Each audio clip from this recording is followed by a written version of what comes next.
নমস্কার বন্ধুরা, আজ আমরা জানবো ফিলোসফি ক্লাসে যে অতিমূলক তাপমাত্রা বলতে জড়বুল কি বোঝায়। চলো সহজ বাংলা ভাষায় আমরা এটা বুঝি। তাপমাত্রা বাড়লে কি সব কিছু বদলায়? যুক্তিবিদ্যায় এর উত্তর আছে।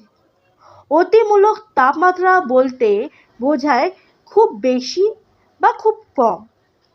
এই অবস্থায় যেসব বস্তু নিজের গুণ বদলায় না সেইগুলোকেই বলে জড় বস্তু।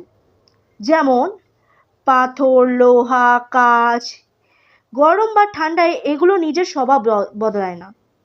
তাই বলা যেতে পারে যে অতিমূলক তাপমাত্রাতে ও অপরিবর্তিত বস্তুই হলো জড় বস্তু।